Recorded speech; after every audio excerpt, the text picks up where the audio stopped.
اعوذ باللہ من الشیطان الرجیم بسم اللہ الرحمن الرحیم الذین آتیناہم الکتاب یعرفونہ کما یعرفون ابناءہم وَإِنَّ فَرِيقًا مِّنْهُمْ لَيَكْتُمُونَ الْحَقَّ وَهُمْ يَعْلَمُونَ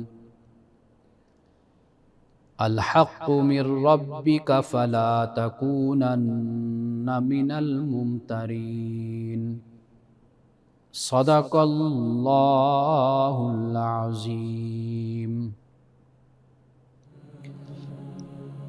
جن لوگوں کو ہم نے کتاب دی ہے وہ رسول کو اس طرح پہچانتے ہیں کہ جیسے اپنے بچوں کو پہچانتے ہیں۔ ایک گروہ جان بوجھ کر حق کو چھپاتا ہے۔ یہ حق ہے تیرے رب کی طرف سے، پس شک کرنے والوں میں سے نہ ہونا۔ پروگرام الکلام میں آپ تمام دیکھنے والوں کو خوش آمدید کہتا ہوں۔ آج ہم نے آیت نمبر سورۃ البقرہ کی آیت نمبر 146 اور 147 ان دو کی تلاوت کا شرف حاصل کیا ہے اور ساتھ ترجمہ بھی میں نے پیش کیا ہے۔ آئیے ذرا ان دو آیات پہ ہم بات کرتے ہیں۔ یہ اس حوالے سے بہت خاص ہے کہ اللہ نے یہاں یہ ذکر کیا ہے کہ جنہیں ہم نے کتاب دی ہے وہ اسے پہچانتے ہیں کہ ایسے کہ جیسے اپنے بچوں کو پہچانتے۔ ہم نے گزشتہ پروگرام میں یہ بات کی تھی کہ قرآن مجید میں جہاں پر یہ اسلوب اختیار کیا گیا اور یہ الفاظ آئے اوت الکتاب، یہ الفاظ ان اہل کتاب کے لیے آئے ہیں کہ جو اہل کتاب رسول اللہ صلی اللہ علیہ وسلم کی نشانیاں اور علامات جو پہلی کتابوں میں موجود تھی ان کو جانتے تھے، ان کو مانتے تھے۔ یعنی کوئی تعصب اور کوئی سرکشی، کوئی نفرت، کوئی قومیت، کوئی سیاست انہوں نے درمیان میں نہیں آنے دی۔ اس لیے جب وہ قرآن مجید سنتے تھے تو ان کی آنکھوں سے آنسو جاری ہو جاتے تھے۔ اور قرآن مجید میں اللہ سبحانہ و تعالیٰ نے اسی بنیاد پر ہی ان میں فرق بھی کیا ہے۔ یعنی ایک طبقہ وہ ہے جس کا ذکر اس آیت نمبر 146 میں بھی اللہ پاک نے کیا ہے کہ ایک طبقہ وہ ہے کہ جو حق کو جانتے بوجھتے نہیں مانتا، انکار کر دیتا ہے۔ یعنی ایسے ہی ہے کہ اگر ایک گھر میں دو بھائی ہیں، ایک بھائی بھی جانتا ہے کہ یہ اللہ کے رسول ہیں، یہ قرآن اللہ کی کتاب ہے، دوسرا بھائی بھی جانتا ہے، دونوں کو معلوم ہے۔ ایسے بہت سے واقعات ابن ہشام نے بھی نقل کیے ہیں اور سیرت کی جو پہلی اولین کتابیں ہیں ان میں بیان ہوئے ہیں کہ اگر کسی سے پوچھا گیا، چھپ کر بھی پوچھا گیا کہ آپ کیا مانتے ہیں، آپ جانتے ہیں کہ یہ اللہ کے رسول ہیں، آپ کی اس پر تسلی ہے، جو دلائل اور جو شواہد اور جو علامات، جو نشانیاں بتائی گئی ہیں، کیا یہ پیغمبر ان پر پورا اترتے ہیں؟ تو وہ تنہائی میں اس بات کو تسلیم کرتے ہیں کہ بالکل ہم مانتے ہیں، لیکن ہم نے مخالفت کرنی ہے، ہم نے ایمان نہیں لانا۔ ایسے بہت سے واقعات ابن ہشام نے بھی نقل کیے اور دیگر جو تاریخ کی کتب ہیں ان میں بیان ہے۔ یہ وہ گروہ ہے کہ جن کی قرآن مذمت کرتا ہے کہ جب حق واضح ہو جائے تو پھر تو لازم اور ضروری یہی ہوتا ہے کہ آپ مانیے۔ جب آپ کو پتہ ہے کہ یہ وہی اللہ کے رسول ہیں، یہ وہی نشانیاں ہیں کہ جن کا ذکر تورات اور انجیل میں آیا، حضرت مسیح علیہ السلام نے جن کا ذکر کیا، جس کی طرف سورۃ الصف میں قرآن مجید نے بھی اشارہ کیا ہے، حضرت موسیٰ علیہ السلام نے بھی کیا، تو پھر تم کیوں نہیں ایمان لاتے؟ ایک طبقہ وہ ہے جو نہیں ایمان لاتا۔ دوسرا طبقہ وہ ہے کہ جب اسے معلوم ہوتا ہے کہ ان نشانیوں کا، ان علامات کا مصداق وہ رسول اللہ کی ذات اقدس ہے، تو وہ قرآن مجید جب تلاوت ہوتا ہے، وحی اترتی ہے، وہ سنتے ہیں تو وہ روتے ہیں اور ان پر خشیت طاری ہو جاتی۔ اس بات کا ذکر سورۃ آل عمران میں بھی کیا گیا ہے، اور یہ بھی بتایا گیا ہے کہ انہی میں دو گروہ ایسے بھی ہیں کہ ایک اعلیٰ اخلاق اور کردار کا مالک ہے، اور دوسرا گروہ وہ ہے کہ آپ ان کے پاس ڈھیر سارا سونا، کیا ایک سکہ بھی ان کے پاس رکھیں تو وہ لا یؤدی الیکا، تو وہ واپس نہیں کرتے۔ لیکن دوسری طرف ایسے لوگ بھی ان کے اندر موجود ہیں کہ آپ ان کو ڈھیر سارا سونا بھی دے دیں تو وہ اس کو واپس کر دیتے ہیں۔ یہاں سے ایک بات یہ بھی معلوم ہوتی ہے کہ جو لوگ تزکیہ نفس کرتے ہیں، اعلیٰ اخلاق پر فائز ہوتے ہیں، تو وہ حق کو دوڑ کر قبول کرتے ہیں، جلدی قبول کرتے ہیں۔ جنہوں نے اپنے نفس کو میلا کر دیا ہوتا ہے، گندا کر دیا ہوتا ہے، تو وہ حق کی طرف، دین کی طرف جلدی نہیں آتے۔ رسول اللہ نے اس لیے فرمایا کہ بہترین لوگ جو اسلام سے پہلے تھے وہ بعد میں بھی بہترین لوگ، یعنی اسلام قبول وہ لوگ کرتے ہیں کہ جو بہترین لوگ ہوتے ہیں، حق کو وہ قبول کرتے ہیں جو بہترین لوگ ہوتے ہیں، اچھائی اور نیکی اور خیر کی طرف وہ لوگ آتے ہیں کہ جو بہترین لوگ ہوتے ہیں۔ تو قرآن مجید اس طریقے سے ان کے فرق کو بیان کرتا ہے کہ ایک طبقہ وہ ہے ان میں کہ جنہوں نے حق کو قبول ہی نہیں کیا، اپنی انہی روایات پر، انہی باتوں پر ڈٹے رہے کہ جو ان کے احبار و رہبان نے جو جال بن رکھا تھا، بچھا رکھا تھا، اسی میں یہ پھنس کر رہ گئے، مفادات میں پھنس کر رہ گئے۔ لیکن ایک طبقہ وہ بھی ہے کہ جو انہی میں سے ہے کہ جو تکبر نہیں کرتا، وہ قسیسین کا ہے، رہبان کا ہے، کہ جو نیکی کو قبول کرتا ہے۔ تو یہ دو گروہ، دو طبقے قرآن مجید نے بیان کیے ہیں۔ اب یہاں پر جو یہ فرمایا کہ جنہیں ہم نے کتاب دی یہ پہچانتے ہیں جیسے اپنے بچوں کو پہچانتے ہیں، اور پھر لیکن ان میں سے ایک جو فریق ہے وہ یہ رویہ اختیار کرتا ہے کہ وہ حق کو چھپاتا ہے، حالانکہ وہ جانتے ہیں۔ تو یہاں سے ہمیں یہ معلوم ہو گیا کہ ہمیں ایک ہی لاٹھی سے سب کو نہیں ہانکنا چاہیے۔ یہود میں بھی بہت اعلیٰ دماغ اور اعلیٰ کردار کے لوگ موجود تھے اور ہیں، وہ ظلم پر آواز بھی اٹھاتے ہیں، ہم سے زیادہ آواز اٹھاتے ہیں۔ اسی طریقے سے نصارہ میں بھی ایسے بہت تعداد میں لوگ ہیں، قرآن مجید نے تو ان کی تعریف بھی کی، قسیسین کو، رہبان کی، قرآن مجید میں یہ بیان ہے۔ تو گویا کہ صرف عنوان کی بنیاد پر یا ایک ٹائٹل کی بنیاد پر سب کے ساتھ ایک جیسا سلوک نہیں کیا جاتا، نہ کیا جانا چاہیے۔ تو یہ بات ہمیں قرآن مجید یہاں پر سمجھاتا ہے کہ ایک فریق تو وہ ہے کہ جو آپ کو ایسے پہچانتا ہے کہ جیسے اپنے بچوں کو پہچانتا ہے، لیکن ایک فریق ان میں ایسا ہے کہ جو حق کو چھپاتا ہے اور اس کو معلوم بھی ہے۔ یہ بڑی اہم بات ہے جو قرآن پاک نے بیان کی ہے۔ رسول اللہ صلی اللہ علیہ وسلم کی صفات، آپ کا نسب، قبلہ اور آپ کا شہر، اس کا ذکر ہمیں ملتا ہے۔ میں کبھی تورات کے حوالوں سے میں آپ کو بتاؤں گا کہ کہاں کہاں پر یہ اس کو بیان کیا گیا ہے۔ تو یہ ان کو معلوم ہے، یعنی رسول اللہ کا نسب کیا ہے، نسب سے مراد یعنی قبیلہ، آپ بنو اسماعیل سے ہوں گے، بنو اسحاق سے نہیں ہوں گے۔ شہر کا بھی ذکر ہے، مکہ کا، یعنی عرب میں آپ کی پیدائش ہوگی، مکہ میں آپ کی پیدائش ہوگی۔ اور اس بات کا بھی بیان ہے کہ قبلہ کعبۃ اللہ یہ مقرر کیا جائے گا، اور آپ کی صفات بھی یعنی اعلیٰ اخلاق، اعلیٰ کردار، اس کا ذکر پھر ہمیں ملتا ہے۔ اب اسی آیت سے ہمیں یہ بھی معلوم ہوتا ہے کہ ایک گروہ جو ہے وہ اپنے سیاسی مفاد کی بنیاد پر اس نے انکار کر دیا کہ بھئی حق ہم نے قبول نہیں کرنا، بلکہ لیکتمون الحق، حق پر وہ پردہ ڈالتے ہیں، چھپاتے ہیں۔ قرآن مجید میں اللہ سبحانہ و تعالیٰ نے یہ فرمایا کہ جو لوگ چھپاتے ہیں جو ہم نے نازل کیا اسے، تو فرمایا کہ یہ وہ لوگ ہیں کہ ان پر اللہ کی لعنت ہے، مومنین کی، رسول کی، فرشتوں کی لعنت، حق کو چھپاتے ہیں۔ اب چھپاتا تو انسان وہی ہے نا کہ جب اس کو پتہ ہوتا ہے کہ یہ بات سچ ہے، حق ہے، تو پھر ہی وہ پردہ ڈالے گا نا۔ تو وہ یہ کام کرتے تھے کہ معلوم ہے، جیسے قرآن نے یہاں پر کہا کہ ان کو پتہ ہے، لیکن اس کے باوجود کیا کرتے ہیں؟ لیکتمون الحق، حق کو چھپاتے ہیں، حق پہ پردہ ڈالتے ہیں، پتہ ہوتا ہے۔ تو یہ صورتحال ہے کہ جس کو قرآن پاک نے آیت نمبر 146 میں اس کو بیان کیا ہے۔ تو وقفے کے بعد ہم آیت نمبر 147 پہ بات کرتے ہیں۔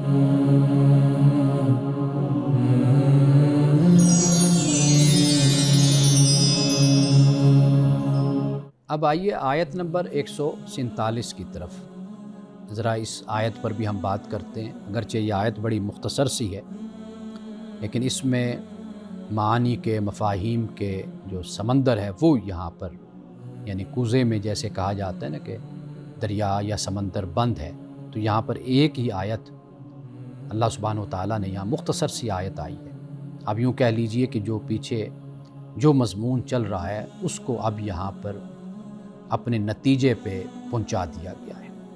فرمایا کہ الحق من ربک، کہ یہ تیرے رب کی طرف سے حق ہے، یعنی اس سے مراد کیا ہے کہ قبلے کی تبدیلی یہ اللہ کی طرف سے ہوئی ہے، اور یہ تبدیلی کسی انسان کی طرف سے نہیں ہوئی، یہ اللہ کی طرف سے تبدیلی ہوئی ہے اور یہ حق ہے۔ تو اس حوالے سے کسی قسم کا شک، تذبذب یا تأثر قبول کرنا اب مناسب نہیں ہے۔ کوئی شک نہیں ہے اس میں پیدا کرنا، نہ تذبذب میں رہنا ہے اور نہ ہی کوئی تأثر قبول کرنا ہے، یہ اللہ کی طرف سے اب حق ہو گیا۔ اور ویسے بھی دین کے جو قطعی احکام ہوتے ہیں ایبسلیوٹ، ان میں شک کا داخل ہونا یہ ایمان کے لیے بڑا خطرناک ہوتا ہے۔ یعنی اللہ سبحانہ و تعالیٰ نے جو دین کی مبادیات کو بیان کر دیا، قطعیت کے ساتھ بیان کر دیا، اب اس کے معاملے میں بحث کرنا، شک میں رہنا، یہ اپنے آپ کو مشکل میں ڈالنے والی بات ہے۔ اس لیے میں ہمیشہ یہ گزارش کرتا ہوں کہ کچھ پڑھنا چاہیے، سمجھنا چاہیے۔ ہمارے اکثر سوالات لا علمی، کم علمی یا سخت لفظ بولوں تو جہالت پر مبنی ہوتے ہیں۔ اس کی وجہ یہ ہوتی ہے کہ ہم اپنے اندر وہ تلاش اور جستجو نہیں رکھتے۔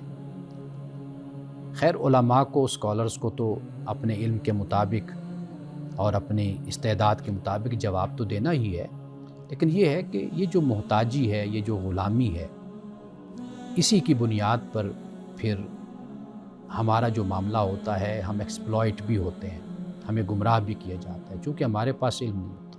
جیسے ایک نابینا شخص ہے، اب کسی نے اس کو گھر پہنچانا ہے، راستہ دکھانا ہے، تو اس کو پکڑ کر ساتھ لے کر جدھر چاہے پھرتا رہے۔ اب وہ تو ہے نابینا، بلائنڈ ہے، تو وہ پھرتا رہے گا اور اسی طرح وقت گزرتا رہے گا۔ تو لہٰذا خود بھی تھوڑا سا شعور، اللہ تعالیٰ نے سب کو عقل دی ہے اور اسی عقل کی بنیاد پر سوال بھی ہونا ہے۔ میں اکثر یہ بات کہتا ہوں کہ اللہ نے کسی حوالے سے بھی کوئی کمی نہیں چھوڑی، جواب دہی کے حوالے سے ہر طرح اللہ نے انسان کو جو اسباب مہیا اس کی حکمت کے مطابق تھے وہ مہیا کیے گئے ہیں۔ یعنی آپ کو اللہ نے آنکھیں دی ہیں، کان دی ہیں، شعور دیا ہے، عقل دی ہے اللہ نے آپ کو۔ اللہ نے آپ کو پھر پیغمبر بھیج کر قرآن، کتابیں اتاری، تورات، انجیل، قرآن، وہ پورا اہتمام کیا۔ پھر آپ کے اندر فطرت میں خیر و شر کا شعور بھی رکھ دیا، تو اللہ نے پورا اہتمام کیا ہے۔ اب یہ علیحدہ بات ہے کہ ہم اسے استعمال کریں یا نہ کریں۔ تو اگر اتنی کوشش بھی ہم نہیں کر سکتے کہ ہم ان صلاحیتوں اور ان نعمتوں کو جو اللہ نے ہمیں دیا، ہم اس کا صحیح استعمال کر لیں، تو پھر تو واضح بات ہے کہ خدا کی بارگاہ میں جواب دہی تو ہوگی، نعمت کے بارے میں تو سوال ہوگا۔ جیسے ہم کئی مرتبہ یہ بات احادیث کی روشنی میں بھی پڑھ چکے ہیں کہ اللہ کی بارگاہ میں یہ پوچھا جائے گا کہ دولت دی تھی میں نے، اس کا استعمال تم نے کیسے کیا، کہاں کیا، تو یہ سوال تو پھر ہوں گے۔ تو لہٰذا کوشش اسی بات کی ہونی چاہیے کہ جو دین کے قطعی احکام ہیں ان میں شک اگر کیا جاتا ہے تو پھر یہ ایمان کے لیے بہت خطرناک بات ہو جاتی ہے۔ اور اسی لیے ایک عربی زبان میں یہ کہا جاتا ہے کہ الحق لا يتغیر بتغیر الناس ولا الاوہام ولا السیاسہ، کہ لوگوں کی خواہشات، سیاست یا اکثریت سے حق نہیں بدل سکتا۔ حق حق ہے. وہی بات جو میں نے پہلے کہی کہ میجورٹی سیاست میں دوسرے مسائل میں ہوتی ہے جس کو آپ اہمیت دیتے ہیں. دین کے معاملے میں خدا کی بات وہ قطعیت کے ساتھ اس کو سمجھنا چاہیے، یعنی وہ قطعی بات ہے، وہ خدا کی بات ہے. وہ 1 مانے 2 مانے 10 مانے 1000 مانے لاکھوں مان لیں تو، لیکن اصل جو بات ہے وہ یہ ہے کہ خدا کی جو بات ہے وہ آپ نے ماننی، چاہے آپ اکیلے ہی کیوں نہیں، آپ اسی کے ساتھ اپنے آپ کو جوڑے رکھیں. اب اس مختصر آیت میں اللہ سبحانہ وتعالیٰ نے جو یہ فرمایا نا کہ الحق من ربک، کہ یہ حق تیرے رب کی طرف سے، تو یہ بتا دیا کہ جو تمہارے اعتراضات ہیں نا وہ سارے بے بنیاد ہیں. یہ فیصلہ اللہ کا ہے اور شریعت میں تبدیلی حکمت کے مطابق ہوتی ہے، تو لہٰذا اب تو اس تبدیلی کا دروازہ بھی بند ہو گیا. دین اب منتقل ہو چکا اور اللہ کے آخری پیغمبر آ گئے. اب قیامت تک یہی دین اور یہی شریعت ہے. مستقل طور پر اب دروازہ بند کر دیا گیا، یعنی اب کوئی بھی نہ کوئی دروازہ کھل سکتا ہے نہ کوئی چور دروازہ ہو سکتا ہے. اب نہ کوئی تعبیرات چلیں گی اور نہ ہی اس طرح کی بحث چلے گی کہ جس سے ذرا بھر بھی یہ شائبہ ہو کہ کہیں پر نبوت کا مسئلہ جو ہے وہ اپنا تشریح ہے یا غیر تشریح ہے یا کوئی اور صورت ہے، ذلی ہے، بروزی ہے. اب اس کی کوئی گنجائش نہیں ہے. اب معاملہ قرآن مجید نے بالکل واضح طور پہ بیان کر دی. جب کعبہ تحویل کعبہ ہو گیا، تحویل قبلہ ہو گیا، جب مسلمانوں کے لیے ایک مقام مقرر کر دیا گیا، تو اب اس کے بعد کوئی گنجائش نہیں رہتی. اللہ کا دین مکمل ہو گیا. تو لہٰذا یہ جو آیت ہے، آخری آیت، یہ تمام جو مضامین بیان ہوئے نا ان کا ایک لحاظ سے یہ خلاصہ ہو جاتا ہے. یعنی نتیجتاً اب بات ہمیں اس چھوٹی سی مختصر سی آیت میں بتا دی. اور پھر جو آخر میں فرمایا فَلَا تَكُونَنَّ مِنَ الْمُمْتَرِينَ، تو ممترین کا ایک مطلب تو شک کرنے والے بھی ہوتا ہے اور اس کے میں جھگڑنے والے بھی ہوتے ہیں. تو اگر ہم اس کا یہ مطلب کریں کہ جھگڑنے والوں میں سے نہ ہو تو یہ بھی ٹھیک ہے. اگر ہم یہ کہیں کہ شک کرنے والوں میں سے نہ تم بنو تو یہ بھی ٹھیک ہے. تو کیونکہ جھگڑا بھی تو کرتے ہیں، جب حق واضح ہے، قطعیت کے ساتھ بیان ہے، تو پھر اس کے باوجود بھی جھگڑا کرتے ہیں. کیوں کرتے ہیں؟ حق پر پردہ ڈالتے ہیں، لوگوں کو الجھاتے ہیں. جھگڑا کرنے کی بہت سی صورتیں ہوتی ہیں. یعنی جب کوئی جھگڑا کرتا ہے تو ایک کوشش تو الجھنے والے کی، بحث کرنے والے کی یہ ہوتی ہے کہ جو اصل مسئلہ ہے وہ کسی طرح پس پشت چلا جائے، اس پر کوئی بات نہ ہو، کوئی گفتگو نہ ہو. جھگڑا کرنے کا یہ بھی مقصد ہوتا ہے، بحث کرنا، جھگڑا کرنا، سوال پہ سوال کرنا، تاکہ جو اللہ نے حکم دیا وہ کسی طریقے سے ٹل جائے اور ہمیں اس پر عمل نہ کرنا پڑے. یہ جو بحث کا انداز ہوتا ہے تو یہ در حقیقت یاد رکھیے کہ اسلام کا اور ایمان کا تقاضا یہی ہے. جیسے اعراب کے بارے میں قرآن پاک نے کہا قالت الاعراب آمنا، اعراب کہتے ہیں ہم ایمان لائے. قل لم تؤمنوا، یہ نہ کہو کہ تم ایمان لائے، ولکن قولوا اسلمنا ولما يدخل الایمان فی قلوبکم. یہ نہ تم کہو کہ ہم ایمان لائے، تم یہ کہو ہم مسلمان ہوئے، اس لیے کہ ابھی ایمان تمہارے دلوں میں داخل نہیں ہوا. یہ اصل معاملہ ہوتا ہے کہ ایمان دلوں میں اترنا چاہیے، داخل ہونا چاہیے. اور جو دین کی مبادیات ہیں، اصول ہیں، قطعیت کے ساتھ بیان ہے، ان کے بارے میں تو کوئی شک اور تذبذب ہونا ہی نہیں چاہیے اور کوئی تاثر بھی قبول نہیں کرنا چاہیے اس حوالے سے. یاد رکھیے کہ جب دین کی ان مبادیات اور دین کی ان بنیادوں اور اصول پر جب آپ ایمان لاتے ہیں تو پھر بے فکر ہو جائیے. زندگی میں بہت سے مسائل اور بہت سی مشکلات صرف اس لیے ہوتی ہیں کہ ہم جو اللہ پر ایمان ہے، جو دین ہمیں بتاتا ہے، ہمیں اس کی خبر نہیں ہوتی، ہم بے خبر ہوتے ہیں، جس کی بنیاد پر پھر ہماری زندگی میں مشکلات اور مسائل پیدا ہو جاتے ہیں. رسول اللہ نے فرمایا کہ دین آسان ہے. تو دین آسان کا مطلب ہی یہی ہے کہ باقی مشگافیاں ہیں، قانونی بھی، فقہی بھی، اجتہادات بھی ہیں، بہت کچھ ہے. وہ اس کو ایک سہولت کے طور پر آپ اس کو دیکھیے، وہ اس کو اپنے لیے حجت مت بنائیے اس طریقے سے کہ آپ پریشان ہو جائیں اور آپ یہ خیال کریں کہ یہ دین ہے۔ وہ ایک تشریح ہو سکتی ہے، ایک تفسیر ہو سکتی ہے، وہ تو ٹھیک ہے، لیکن اپنے آپ کو اس کم علمی اور لا علمی کی بنیاد پر اپنے آپ کو الجھانا نہیں چاہیے۔ تو قرآن پاک یہ کہتا ہے کہ یہ حق ہے تیرے رب کی طرف سے، یعنی اب مسلمانوں کو، جو کمزور مسلمان تھے، جو ابھی مسلمان ہوئے تھے اور جو قبلہ کے بدلنے پر یہود، نصارہ اور دوسرے لوگوں کی، منافقین کی باتیں، تان تشریح سنتے تھے، وہ پریشان ہو جاتے تھے۔ تو اللہ پاک نے فرمایا کہ یہ تیرے رب کی طرف سے حق ہے، یہ رب کی طرف سے اترا ہے معاملہ، یہ کوئی زمینی مسئلہ نہیں ہے، انسانی معاملہ نہیں ہے، یہ اللہ کی طرف سے ہے۔ تو لہٰذا جو اللہ سبحانہ و تعالیٰ نے حق اتارا ہے، تم لوگ اس میں نہ کوئی شک کرو، نہ اس پر تم کوئی جھگڑا کرو۔ ابھی ہم یہیں تک بات اپنی رکھتے ہیں، آیت نمبر 147 تک۔ وقفے کے بعد آپ کے کچھ سوالات ہیں، ان پہ ہم بات کرتے ہیں۔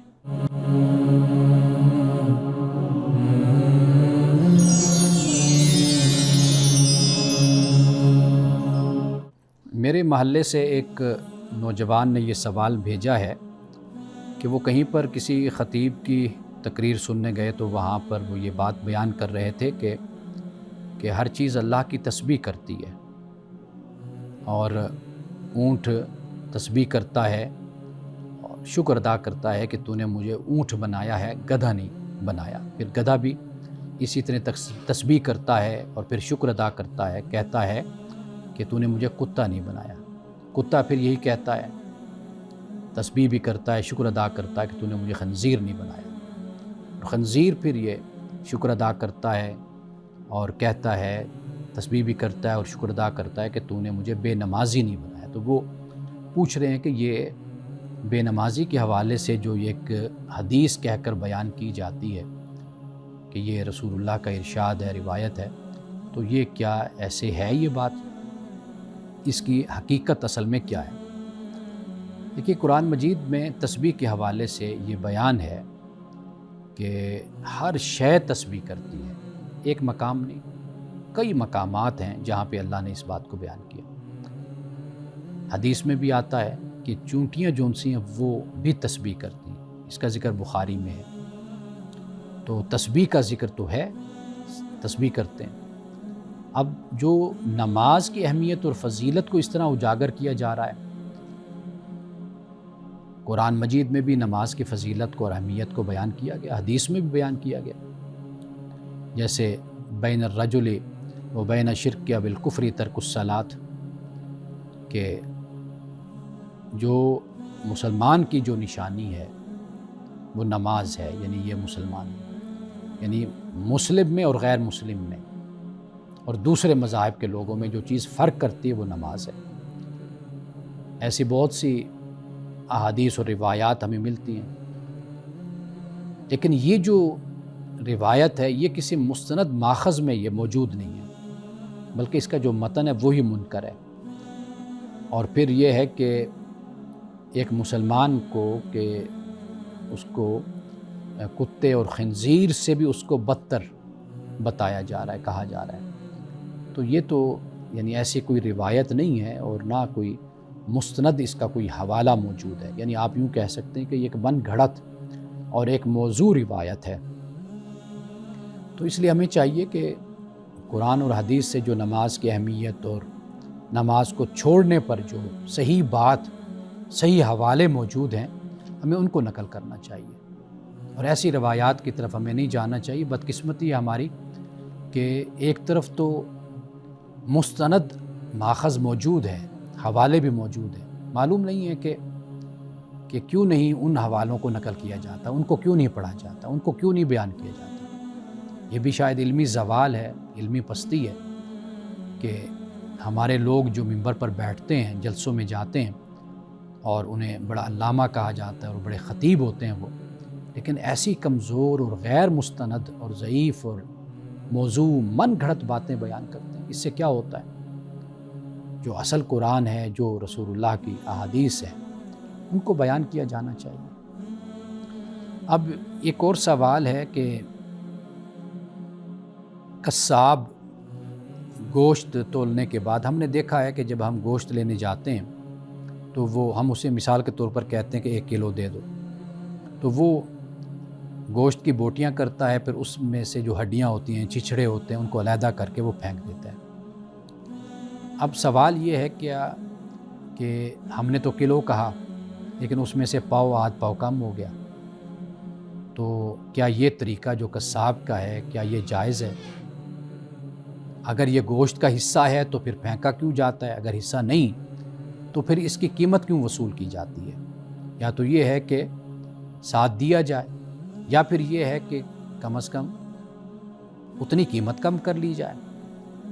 یہ یعنی ہم بچپن سے یہ چیز دیکھتے ہیں، آج بھی ہم اسی طرح ہی دیکھتے ہیں کہ جب آپ کسی بڑے سٹور پر بھی چلے جائیں، آپ انہیں اگر کلو کا کہیں تو وہ اس کے ساتھ جو کچھ ہڈیاں ہیں، چھچھڑے ہیں، چربی وغیرہ جو بھی، وہ علیحدہ کر دیتے ہیں، گوشت پھر کلو سے بھی کم ہو جاتا ہے۔ تو یہ بڑا ایک اہم سوال ہے۔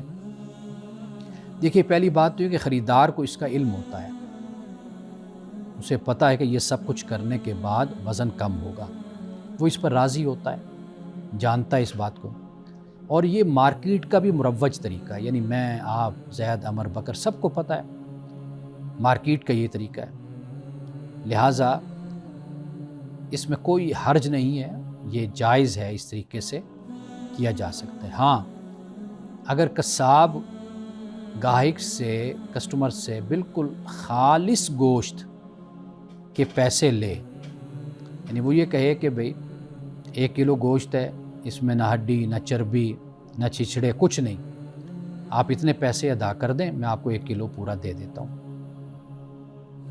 اگر اس میں وہ دھوکہ دہی کرتا ہے، یعنی وہ پھر چربی یا ہڈیاں یا چھچھڑے ڈال کر دیتا ہے، تو پھر یہ دھوکہ ہے، یہ ناجائز ہے، یہ حرام ہے۔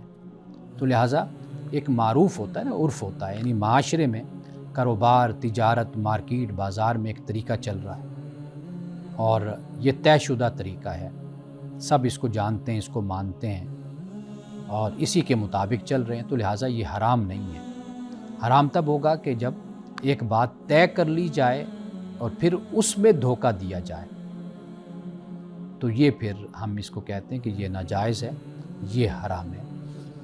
اور اس کے علاوہ ایک اور سوال سورۃ البقرہ کی آیت نمبر ہے 20، اس کے حوالے سے ایک سوال آیا ہے کہ آیت نمبر 20 میں اللہ کی قدرت پر ختم کرنے، یعنی ان اللہ علی کل شیء قدیر، اس کا فلسفیانہ اس کا مطلب کیا ہے؟ یعنی وَلَوْ شَاءَ اللَّهُ لَذَهَبَ بِسَمْعِهِمْ وَأَبْصَارِهِمْ إِنَّ اللَّهَ عَلَىٰ كُلِّ شَيْءٍ قَدِيرٌ، یہ فرمایا۔ اب اس کو ذرا سمجھ لیجئے کہ یہاں پر اللہ یہ فرماتا ہے کہ اللہ چاہے تو منافقین اور جو نافرمان لوگ ہیں ان کے دل و دماغ کو اللہ بند کر دے، یعنی ان کی سماعت کو، ان کی بصارت کو اللہ لے جائے اگر اللہ چاہے، لیکن اللہ کیا کرتا ہے؟ اللہ مہلت دیتا ہے۔ کیوں مہلت دیتا ہے؟ تاکہ حجت تمام ہو، حجت تمام ہو۔ تو یہ حجت تمام کرنے کے لیے اللہ سبحانہ و تعالیٰ ان کو مہلت دیتا ہے کہ وہ بعد میں کسی قسم کا شکوہ اور شکایت نہ کریں اور خود اپنی راہ چنیں۔ یہ انسان کے اختیار اور اللہ کی قدرت کے درمیان توازن کو ظاہر کرتی ہے یہ بات۔ تو لہٰذا اعمال کی جو ذمہ داری ہے وہ انسان پر ہے، تو جو ہدایت ہے یا گمراہی ہے وہ اللہ کے علم اور اس کی مشیت کے قانون کے تحت ہے۔ وقفے کے بعد دوبارہ چند سوالات کے ساتھ حاضر ہوتا ہوں۔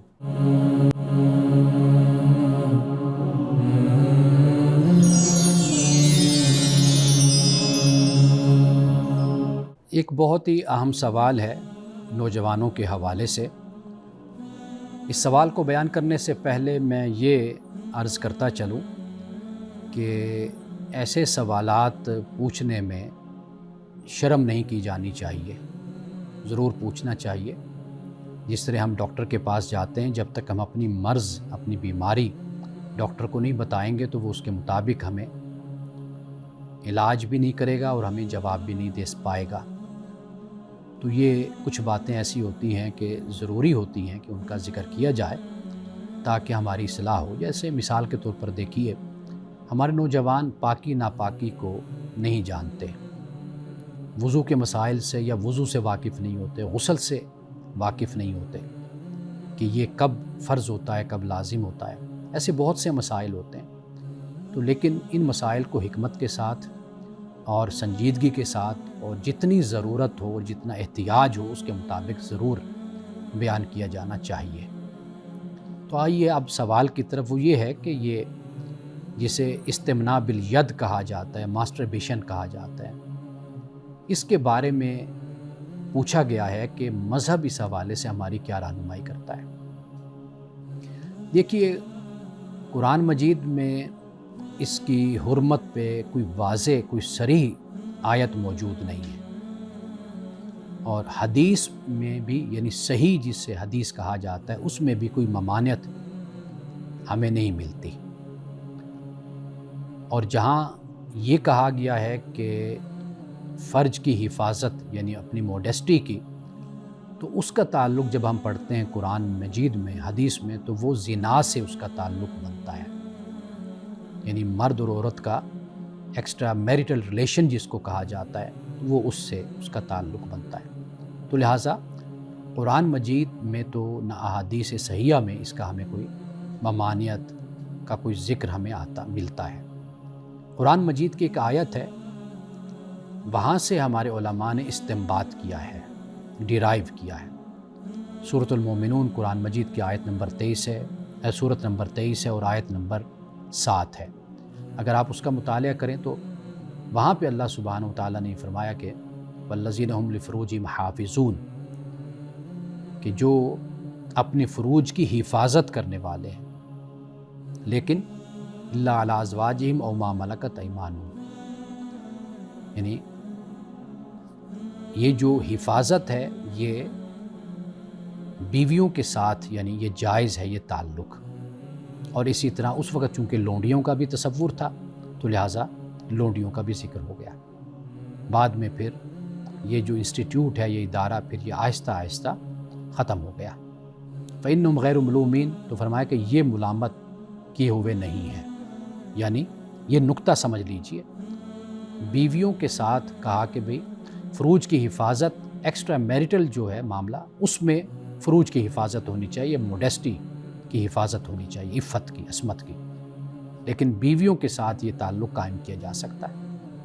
اب اس کے بعد فرمایا فَمَنِ ابْتَغَىٰ وَرَاءَ ذَلِكَ، جو اس کے علاوہ چاہے تو فَأُولَٰئِكَ هُمُ الْعَادُونَ، فرمایا کہ یہ زیادتی کرنے والے ہیں، حد سے بڑھنے والے ہیں۔ تو یہاں پر علماء کرام نے یہ استنباط کیا کہ اللہ نے یہاں پر یہ فرما دیا فَمَنِ ابْتَغَىٰ وَرَاءَ ذَلِكَ، جو چاہے اس کے علاوہ، یعنی بیوی سے اس تعلق کے علاوہ کوئی راستہ اختیار کرے گا تو کہا کہ وہ زیادتی کرنے والے ہیں، وہ حد سے بڑھنے والے ہیں، یعنی اس کے علاوہ جو بھی صورت ہوگی وہ حرام ہوگی، ناجائز ہوگی۔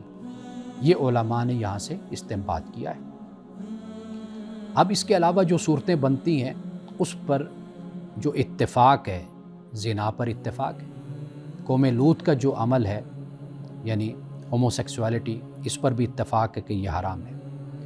وطی بہائم جو ہوتی ہے، یعنی جانوروں کے ساتھ یہ عمل کرنا، جنسی عمل، یہ بھی حرام ہے، ممنوع ہے۔ لیکن ان پر تو اتفاق ہے، لیکن جو استمناء بالید ہے، ماسٹربیشن ہے، اس پر اختلاف ہے۔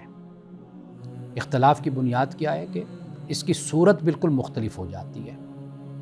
امام احمد بن حنبل کے بارے میں یہ آتا ہے، بلکہ تفسیر قرطبی ہے اور الجامع لاحکام القرآن، یہ رات میں ان تفاسیر کو دیکھ رہا تھا تو اس میں یہ لکھا ہوا ہے کہ امام احمد بن حنبل نے باوجود بہت زیادہ پرہیزگار ہونے کے اس عمل کو جائز قرار دیا ہے، اور انہوں نے یہ کہا ہے کہ یہ ضرورت کے وقت اپنے بدن سے فضلہ کو خارج کرنا ہے، کہ جیسے فسد لگواتے ہیں، وہ جو فسد لگواتے ہیں اور پچھنے جن کو کہا جاتا ہے، وہ خون وہ جذب کر لیتے ہیں، نکالتے ہیں، تو وہ فاسد خون یا فاسد مادہ ہوتا ہے وہ نکلتا ہے۔ یہ امام احمد بن حنبل، اور اسی طرح امام حسن بصری، وہ ایک روایت سے وہ بھی اس کو برا نہیں سمجھتے تھے، لیکن امام مالک، امام شافعی یہ اس کو قطعی طور پر حرام ٹھہراتے، اور حنفیہ کے نزدیک یہ حرام ہے، ممنوع ہے، لیکن وہ کہتے ہیں کہ اگر شدید جذبات کا غلبہ ہو اور اس حالت میں اس فعل کا ارتکاب ہو جائے تو امید ہے کہ اللہ تعالیٰ معاف کرے گا۔ یعنی گویا کہ امام مالک، امام شافعی اور امام ابو حنیفہ ان کے نزدیک یہ حرام ہے، لیکن امام ابو حنیفہ نے یہ راستہ ایک بیان کیا کہ جیسے زنا سے بچنے کے لیے یا جذبات کا غلبہ اس طریقے سے ہے کہ وہ یہ عمل کر بیٹھتا ہے، ارادتاً نہیں، عمل ہو جاتا ہے، تو فرمایا کہ اللہ تعالیٰ اس کو معاف کرنے والا ہے۔ تو لہٰذا امام مالک، امام شافعی اور امام ابو حنیفہ یہ تین ایک رائے رکھتے ہیں۔ امام احمد بن حنبل سے یہ ایک روایت بیان کی جاتی ہے جو میں نے آپ کے سامنے رکھی ہے۔ تو بہترین جو راستہ اور طریقہ ہوتا ہے وہ یہی ہوتا ہے کہ انسان اپنا تزکیہ کرے، نوجوان اپنا تزکیہ کریں، اچھے لوگوں کی صحبت اختیار کریں، 5 وقت نماز پڑھیں۔ رسول اللہ صلی اللہ علیہ وسلم نے قرآن مجید نے صبر کا ذکر کیا کہ اگر نکاح کا اختیار یا استطاعت نہیں ہے تو صبر ہے، اور ہمیں احادیث میں یہ بھی ملتا ہے کہ روزے رکھے۔ تو گویا کہ انسان کو آخری حد تک اسی بات کی کوشش کرنی چاہیے کہ وہ اس عمل میں، اس فعل میں ملوث نہ ہو، کیونکہ پہلا قدم انسان کو پھر انتہائی قدم کی طرف لے کر جاتا ہے۔ تو بہتر طریقہ یہی ہوتا ہے کہ اپنے نفس پر، اپنے جذبات پر انسان کنٹرول کرنا سیکھے۔ یہ ضبط نفس انسان کو بہت سے مواقع پہ پھر یہ تربیت اور یہ ٹریننگ پھر انسان کے کام بھی آتی ہے۔ انہی الفاظ کے ساتھ آج کے پروگرام سے میں اجازت چاہوں گا، کل آپ سے انشاءاللہ ملاقات ہوگی۔ السلام علیکم ورحمۃ اللہ وبرکاتہ۔